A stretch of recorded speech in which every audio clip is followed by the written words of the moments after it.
Hello, everyone. Welcome back to another episode of the Easy English Podcast. I'm Hannah, and as always, I'm joined by my wonderful co-host, Alex. How are you today, Alex? Hey there, Hannah. I am doing great, thank you. I am really excited about today's episode because we are going to tell a story. It's a very funny but also very stressful story about a huge mistake. Yes, we are. Today's story is about a character who borrows a beautiful, bright white shirt from a friend. But then something terrible happens in the laundry. He accidentally washes that white shirt with a bright red sock. Oh no, just hearing that makes my heart beat faster. That is a classic laundry nightmare, the dreaded pink stain. Exactly. So, in this episode, we will follow his panic and his desperate attempts to clean the shirt before his friend finds out. Along the way, we are going to learn some excellent English words and phrases related to chores, laundry, and feeling worried. That sounds perfect. Before we start the story, let's look at a couple of key words. The first word is to borrow. When you borrow something, you take it from someone for a short time and you promise to give it back. For example, can I borrow your pen for a minute? Great example, Alex. And the opposite of borrow is to lend. The friend lent him the shirt. Another useful word is stain. A stain is a dirty mark on something, like clothing or carpet, that is very difficult to remove.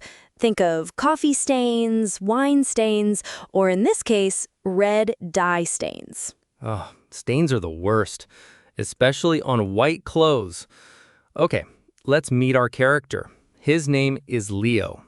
Leo is a very nice guy, but he can be a little bit careless sometimes. He doesn't always pay attention to detail. That's right. One day, Leo gets an invitation to a very important job interview. It's at a fancy company, and he wants to look incredibly professional. But there is a problem. Leo looks in his closet, and all of his clothes are too casual. He has t-shirts and jeans, but no smart professional shirts. We've all been there. So Leo decides to call his friend, Sam. Now, Sam is the opposite of Leo. Sam is extremely neat, organized, and his clothes are always perfect. Sam has a beautiful, expensive, crisp white shirt. I love that word, crisp.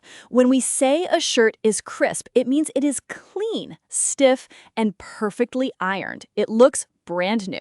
So Leo asks Sam, "Can I borrow your white shirt for my interview tomorrow?" Sam is a good friend, but he is hesitant. To be hesitant means you are slow to act or speak because you are not sure or you are a bit worried. Sam knows Leo is careless, but finally Sam says, "Okay, you can borrow it, but please, please be careful with it. It is my favorite shirt and it is very expensive." Leo promises, "I swear I will return it in perfect condition." He takes the shirt, goes to the interview, and guess what? The interview goes amazingly well. He is so happy. But when he gets home, he realizes the shirt is just a tiny bit dusty near the collar. He thinks, "I should wash it before I give it back to Sam. It's the polite thing to do." This is where the trouble begins.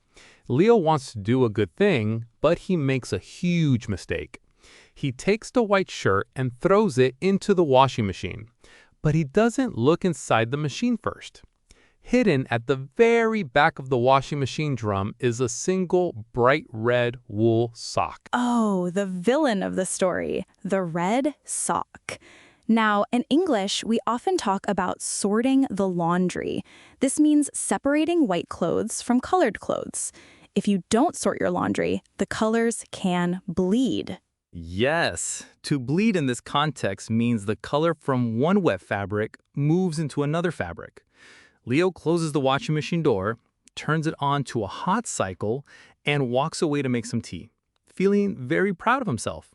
30 minutes later, the washing machine hums and finishes its cycle.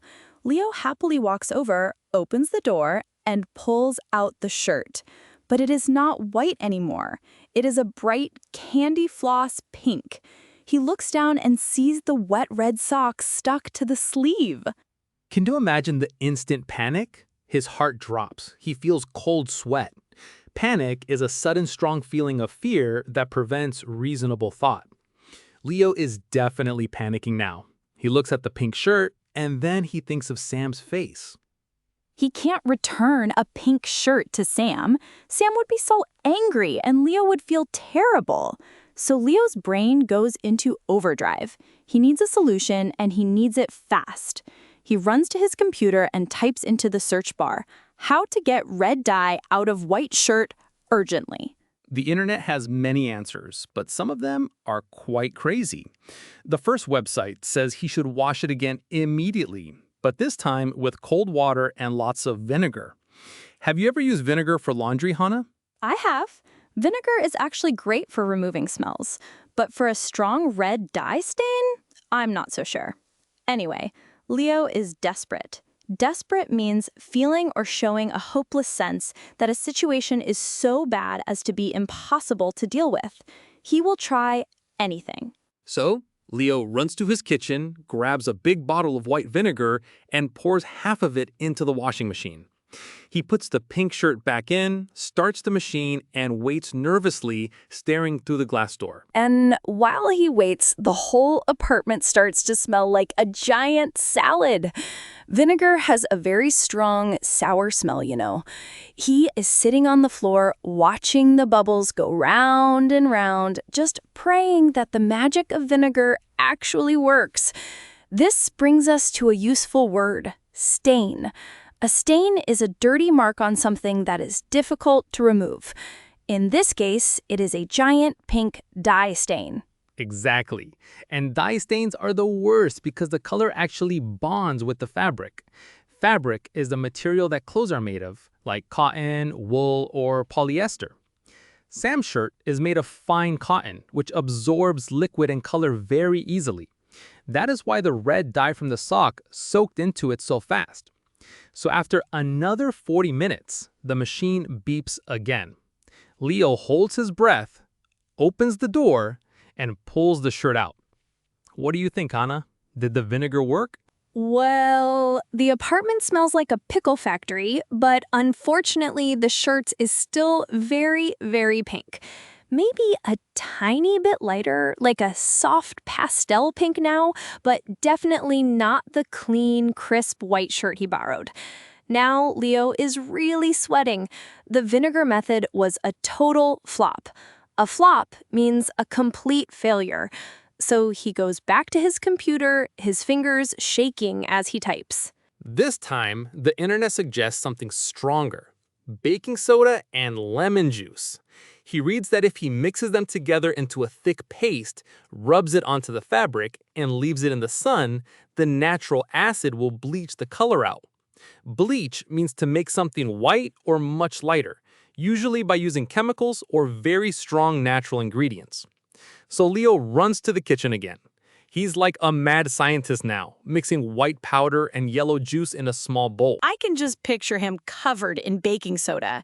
He takes a clean toothbrush and starts scrubbing the shirt with the paste. He scrubs the collar, the sleeves, the front, and the back. He spends 30 minutes doing this until his arm is completely tired. Then he carries the wet, heavy, paste-covered shirt out to his tiny balcony and hangs it in the bright sunlight. He thinks, "Please, sun, do your magic." This is a classic desperate times call for desperate measures situation. He has to wait another 2 hours for the shirt to dry in the sun so he can see if the paste worked. While he waits, he cannot focus on anything. He tries to watch TV, but all he sees is Sam's angry face.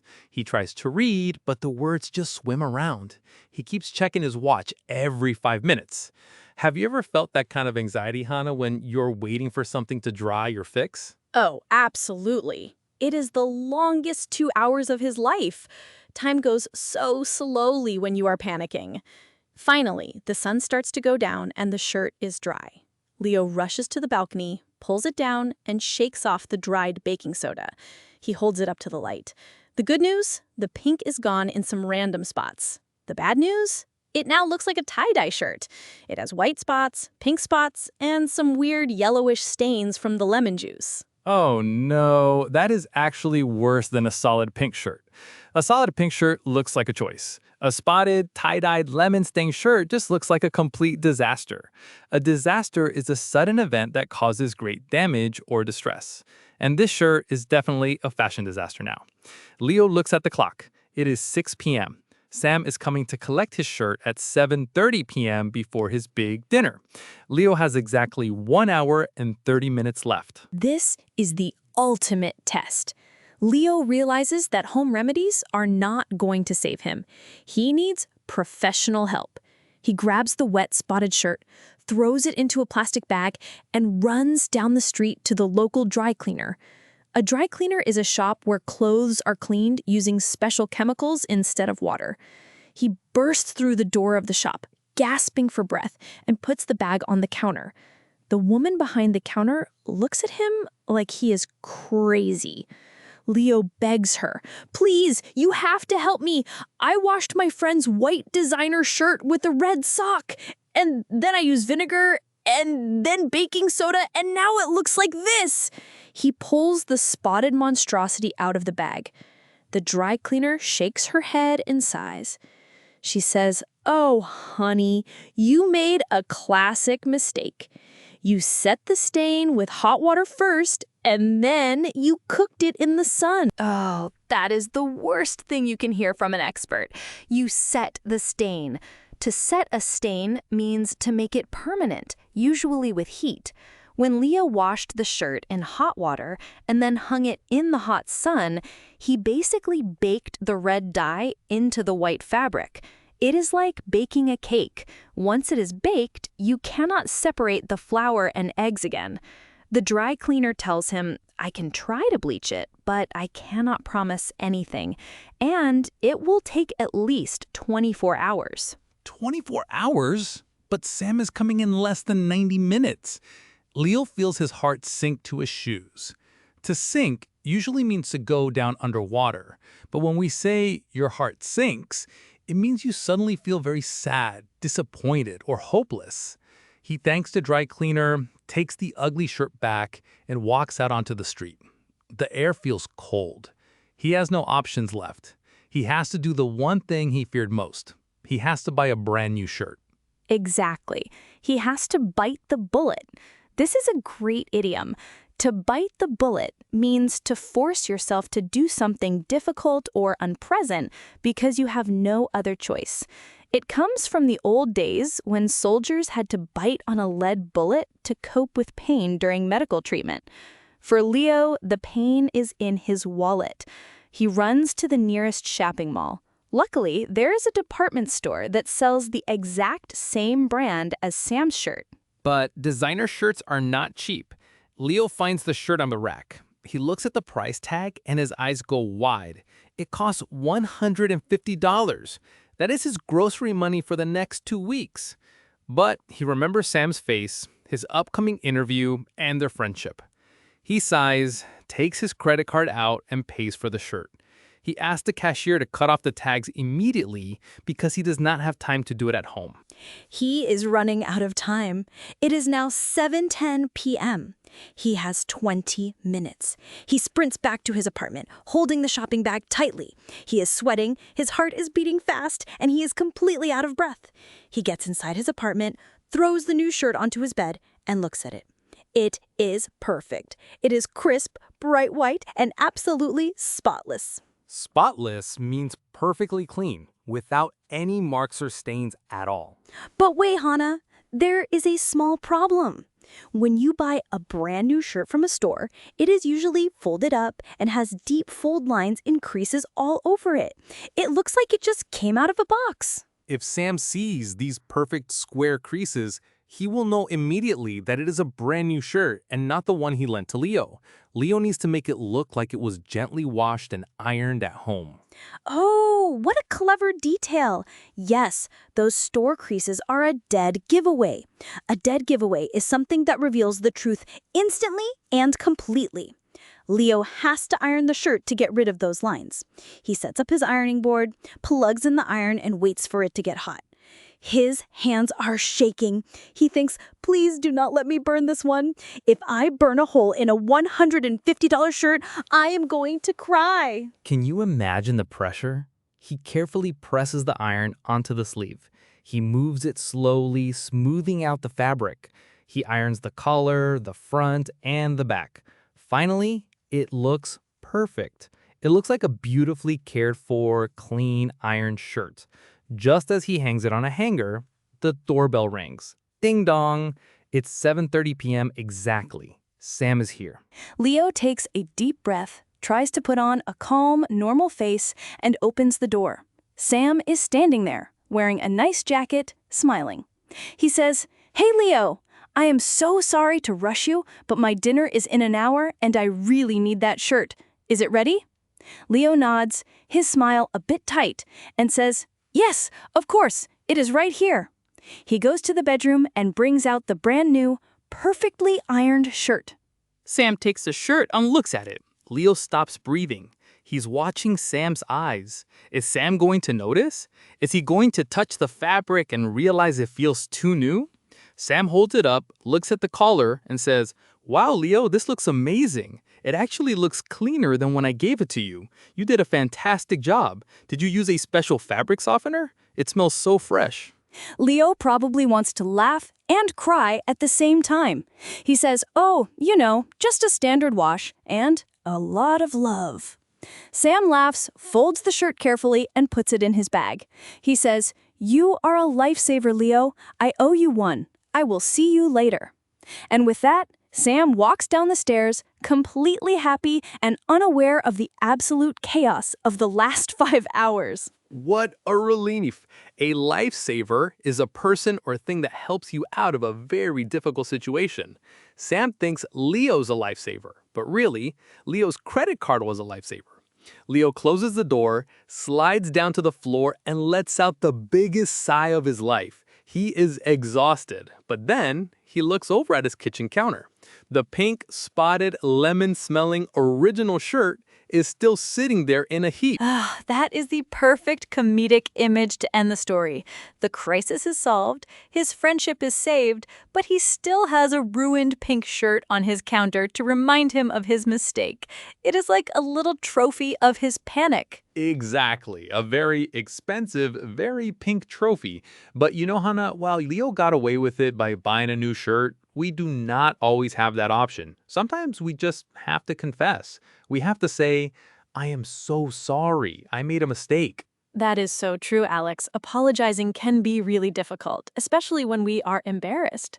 So for the rest of today's episode, let us look at how to apologize sincerely in English when things go wrong.